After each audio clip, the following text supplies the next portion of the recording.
AstraZeneca di tempat Indonesia berjanji mewujudkan keinginan nol karbon perusahaan, salah satunya dengan melakukan transisi pada armada operasional dari kendaraan berbahan bakar bensin menjadi kendaraan listrik ramah lingkungan pada Indonesia sejak tahun lalu.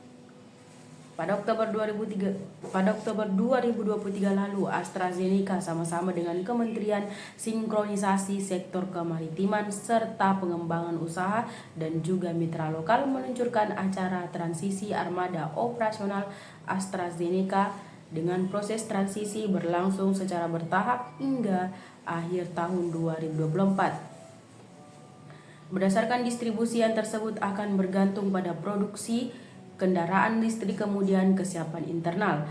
Presiden Direktur AstraZeneca Indonesia, Esra Ekomai, mengungkapkan bahwa ini merupakan komitmen perusahaan pada lingkungan untuk turut mengatur pergerakan dekarbonisasi di tempat sektor kesehatan. Terdapat bukti terbaru yang tersebut memproyeksikan jumlah agregat kematian terkait panas dapat meningkatkan lebih besar dari 3 kali lipat pada tahun 2050 jikalau kita tidaklah mengambil tindakan signifikan untuk melindungi planet kita. Kita telah menyaksikan peningkatan tajam pada kondisi jantung dan juga metabolik, kanker, juga penyakit pernapasan yang mana terkait dengan faktor lingkungan, ungkap Esra. Sebagai bukti nyata perusahaan AstraZeneca telah terjadi memiliki target transisi semua armada operasional di tempat Indonesia ke kendaraan listrik atau EV selesai pada akhir tahun. Hingga Agustus, tambahan dari 200 kendaraan atau 50% telah dikonversi dengan EV. Estimasi pengurangan dari kendaraan operasional yang dimaksud mencapai hingga 900 ton metrik emisi karbon. Lalu kami membantu inisiatif pemerintah untuk mempercepat adopsi kendaraan listrik dengan bermitra sama-sama produsen kendaraan listrik lokal, ungkap Esra. Sektor transportasi merupakan penyumbang terbesar kedua terhadap gas rumah kaca 27%, yang mana masih didominasi oleh komponen bakar fosil. Mengurangi emisi karbon di tempat sektor transportasi adalah salah satu program utama untuk mencapai target nol emisi Indonesia pada tahun 2060. Kementerian Aspek Kesehatan mengeluarkan peringatan serius keras terkait pemanfaatan antibiotik yang tiada bijak yang digunakan dapat memicu ketahanan antimikroba. Kondisi ini menyebabkan bakteri menjadi kebal terhadap antibiotik. Akibatnya, penyembuhan juga perawatan pasien semakin sulit. Kemenkes menekankan pentingnya kesadaran warga menggunakan antibiotik sesuai anjuran dokter guna menjaga dari munculnya ancaman kemampuan fisik yang tersebut kritis pada masa mendatang. Direktur Jenderal Pelayanan Kesejahteraan Kemenkes Republik Indonesia, Dr. Ashar, mengungkapkan data kejadian ketahanan antimikroba. Direktur Jenderal Pelayanan Kesejahteraan Kemenkes Republik Indonesia, Dr. Ashar Jaya, mengungkapkan data kejadian ketahanan antimikroba yang digunakan dilaporkan oleh Rumah Sakit Sentinel. Informasi yang disebut mencakup 2 jenis bakteri yang kebal antibiotik.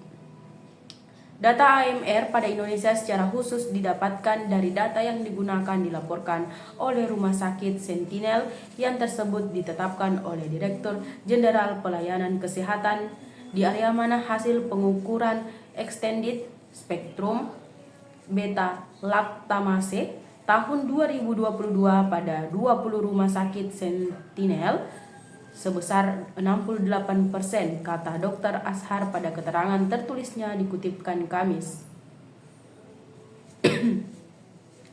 Kemudian pada tahun 2023 pada 24 rumah sakit Sentinel SID sebesar 70,75% dari target ESBL tahun 2024 sebesar 52%. Angka ini menunjukkan adanya peningkatan tahanan antimikroba pada bakteri jenis Escherichia coli, kemudian Klebsiella pneumoniae sambungnya.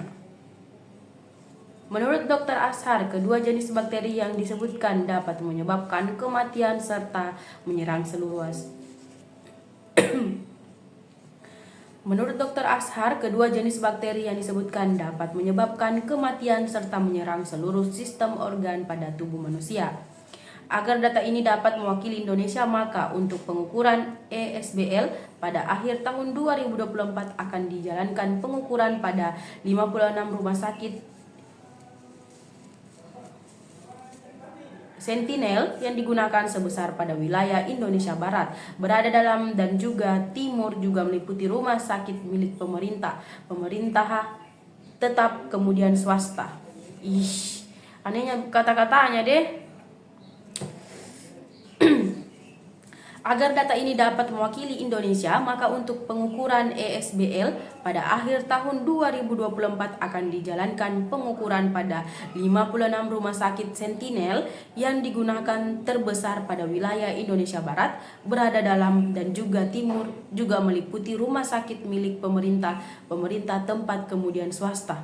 Jelasnya, data WHO Global Antimicrobial Resistance and Use Surveillance System yang mana diperbaharui pada 2022 menyebutkan bahwa tahanan antimikroba pada Escherichia coli serta Klebsiella pneumonia pada Indonesia terdeteksi melalui pemeriksaan spesimen darah dan juga urin pasien yang dimaksud terinfeksi AMR. Cara menurunkan berat badan 10 kg pada sebulan kemungkinan besar terdengar ekstrim, namun dengan pendekatan yang tepat, disiplin, kemudian pengaturan gaya hidup sehat, hal ini dapat dicapai. Menciptakan defisit kalori melalui pemilihan makanan bergizi juga rendah kalori, menurunkan karbohidrat sederhana, termasuk meningkatkan aktivitas fisik dapat membantu Anda menurunkan berat badan. Selain itu, menurunkan berat badan 10 kg di sebulan membutuhkan komitmen tinggi, inovasi pola makan yang mana tepat, olahraga teratur, dan juga pengelolaan stres serta tidur yang tersebut cukup. Jika perlu, mintalah bantuan dari ahli gizi untuk menyokong perjalanan Anda. Berikut cara menurunkan berat badan 10 kg pada bulan seperti dilansir dari Times of India hari Minggu.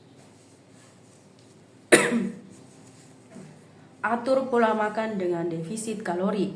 Kunci utama untuk menurunkan berat badan adalah menciptakan defisit kalori, yaitu mengonsumsi lebih banyak sedikit kalori daripada yang mana dibakar oleh tubuh. Anda bisa jadi menghitung permintaan kalori dengan mempertimbangkan usia, berat badan, tinggi badan, dan juga tingkat aktivitas fisik. Kurangi asupan kalori sekitar 500 sampai 1000 kalori per hari dari permintaan harian Anda untuk memunculkan defisit 0,5 hingga 1 kg per minggu.